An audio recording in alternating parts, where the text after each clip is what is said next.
Hey, good afternoon, good morning, good evening, whatever time you're watching this video at. This is my first video, so, it's still a learning curve and still developing and growing and figuring it out.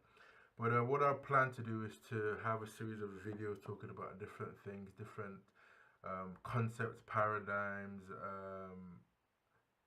life views that I've learned in the last 4 or 5 years. I've done quite a lot of reading, a lot of growing, a lot of experiences. So hopefully be able to share that and portray what I've learned with you to get to where I'm at right now. And what I want to talk about today is self-sabotage. So self-sabotage essentially is when you do something or you carry out actions that will in a sense sabotage or in a sense crash or damage your current path that you're going on. And there's typical behaviors that we can see or we can look at that are aligned with the concept of self-sabotage. So for example, you may have a task that you have to do and you find yourself procrastinating.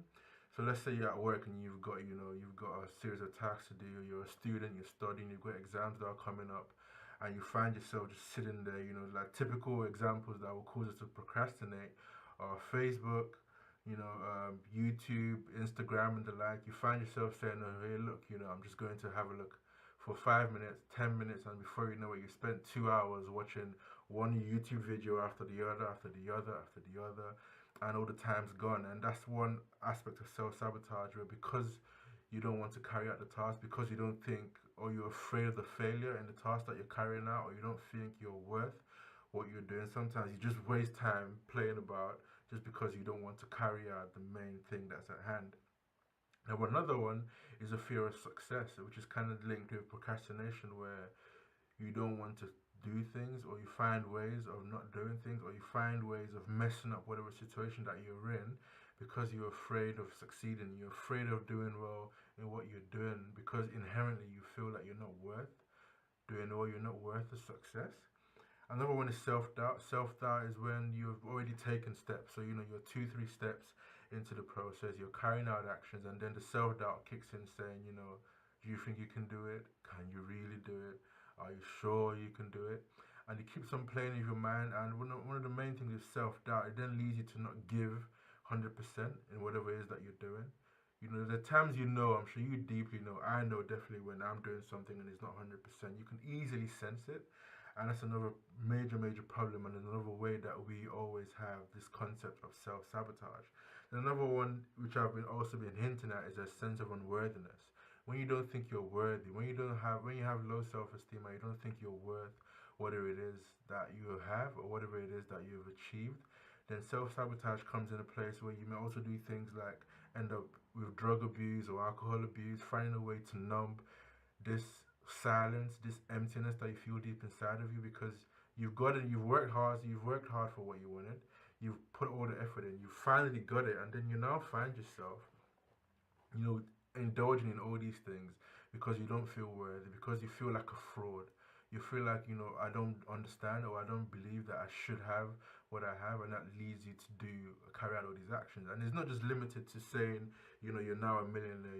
Self sabotage happens on even the smaller scales, very, very small scale. You don't have to be inherently or highly successful to self-sabotage. Sometimes we self-sabotage to keep ourselves, at the lower embers of life, and we just want to remain there. So now one thing that's important to note is that one of our core biological impulses is one to stay safe. So preservation of life is pretty much paramount in how our biology works.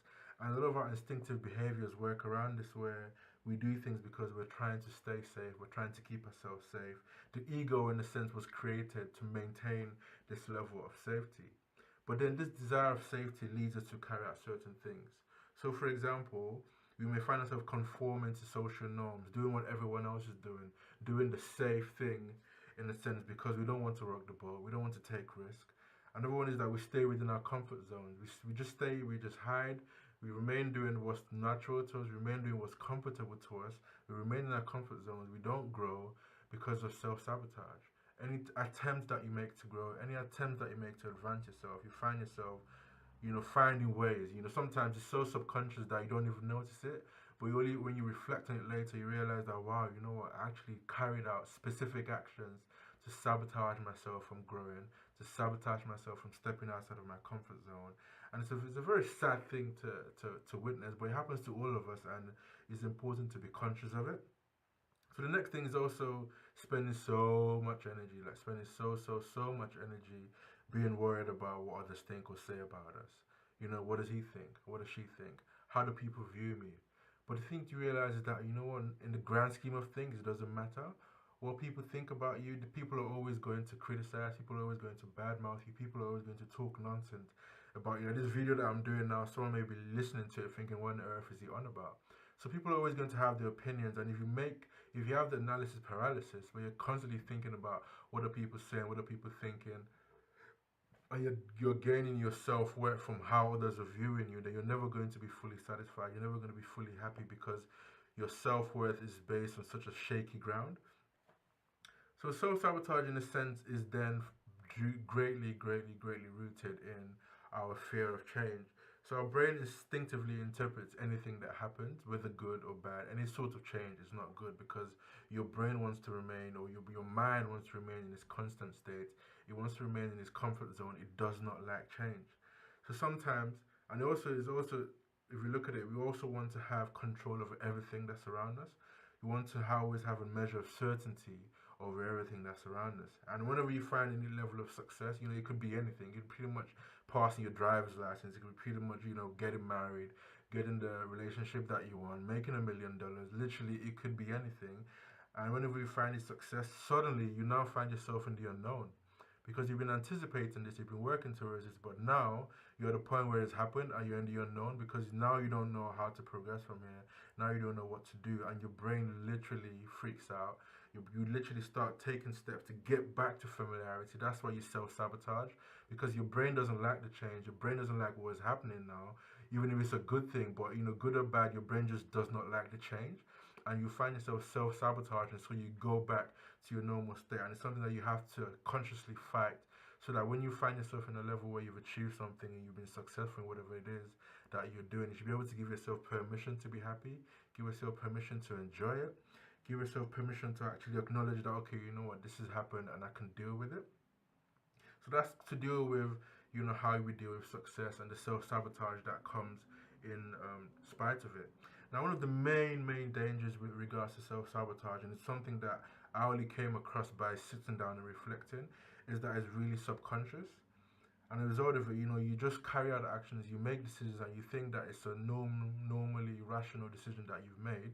But if you look deeper into it, and if you think about it on a deeper level, you realize that there is an element of self-sabotage to it, because your subconscious is trying to keep you safe. That is essentially what your primary concern is. That is essentially what your primary aim in life is: to remain safe, to procreate, and to survive for as long as possible. So your ego, self-sabotage, these are all mechanisms that are designed to try and keep you where you are, and to, in a sense, it stops you from growing, but in the same sense, it protects you from destroying yourself. So he has his good aims, but beyond a certain level, you have to be able to let go of this need to have certainty. You have to let go of this need to have everything in control, and that is how you grow. But unless you're able to do that, you always find yourself continually and constantly self-sabotaging yourself and causing yourself so much pain, unnecessary pain, because sometimes you just have to be able to realize that, look, you know, let me accept life as it is. Let me accept the blessings that I have. But sometimes, you know, we deal with these issues.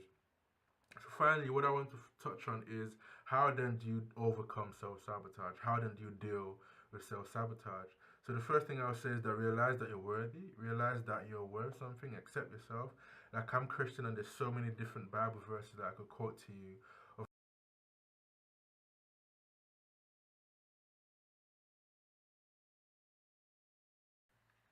Yeah, so of how we're a royal priesthood, we're a chosen generation. God loves us so much, and that should be enough for you to understand how much worth that you have. Also understand that God gave His own Son to die for you. Like, literally, what more sacrifice or how much more value could you put on a person? And accept yourself. You know, accept yourself for your flaws. Accept yourself for your good parts, for your bad parts. Accept yourself as is. Because another issue is that you always trying to change and improve and adjust and do so many things. But step one is to just accept yourself as you are. Because if you don't accept yourself, then when there's a change in stimulus, be it good or bad, you're always naturally going to go straight into your habit of self-sabotaging yourself to return to the normal state because you failed to accept this. So the second thing is that also be able to observe and be conscious of these behaviors when they arise in you. So when you see yourself, for example, you may find yourself overeating, you may find yourself if you've I personally haven't, but if you've struggled with drug abuse, for example, you may find yourself in a state where you just literally the craving is too strong, you can't control it, and you push yourself to do it. So when you find yourself in such a situation, just be able to take a step back and be able to understand and realize that, look, this is just my brain or my mind trying to self-sabotage me, and this is just my mind trying to return me to a state where it is more comfortable, to a state that is more habitual to it, even though it may not be good for me, but at least from its own standpoint, it believes that this is the best course of action. But now it isn't, and you're more conscious of it. The next thing is also stop caring what people think. Literally, stop caring about what people think.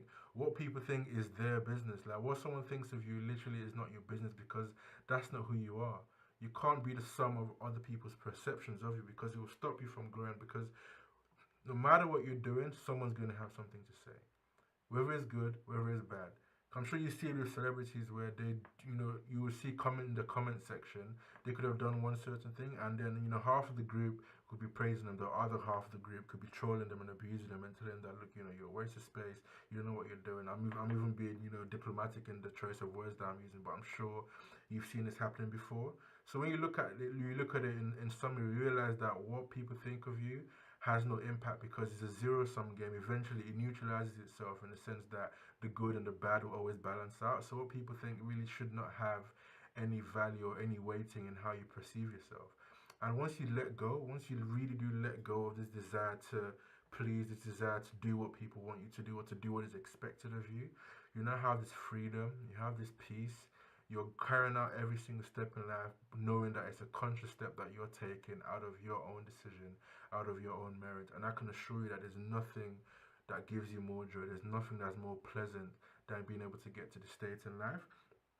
Next thing is be able to embrace change and randomness in your life, because nothing is constant. The only thing that's constant is change. Your life is always ever evolving, it's ever changing. There'll be challenges, there'll be good parts, there'll be bad parts, but you just have to accept that this is life and there's nothing you can do about it. But finally, and my final point is, give yourself permission. Give yourself permission to be happy. Give yourself permission to enjoy success. Give yourself permission to be able to go through life step by step, in a conscious manner, knowing what you're doing what you want to do, not what your parents want, not what society wants, not what your friends think is cool, but be able to sit down and make a conscious decision of, this is what I think is right and this is what I'm going to do. Give yourself permission, I'll reiterate, but give yourself permission to be happy. People always look for happiness and try and jump about, do different things, go shopping, buy new cars, buy new clothes, jumping in and out of different relationships because you want to be happy. But your happiness is a state that you already have. It's something that's already in you. You have to give yourself the permission to be happy. And when you do that, you also find yourself naturally reducing the bar of what you expect for excitement, because sometimes you want the perfect day to be just one where everything's just amazing and totally wonderful, but do you know what, that's setting a too high a standard. Sometimes just be able to take joy in waking up, be able to take joy in enjoying a meal that you may just have subconsciously been eating and not taking notice of. Take joy of the little things, because the little things and the things that are free are the best things in life, and be able to value life.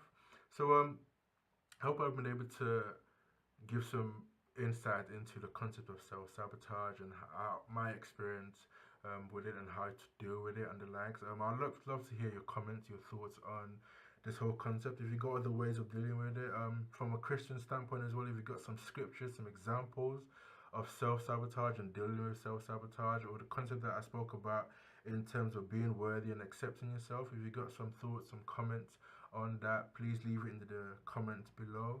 And I look forward to speaking about different concepts. Like I said, I have so many other things in mind, so many other things that I've learned that have really shaped my mind to where I'm at right now, and I'd love to share it with you. So if you've got any other thoughts or comments, I look forward to hearing them, and have a nice day. Take care.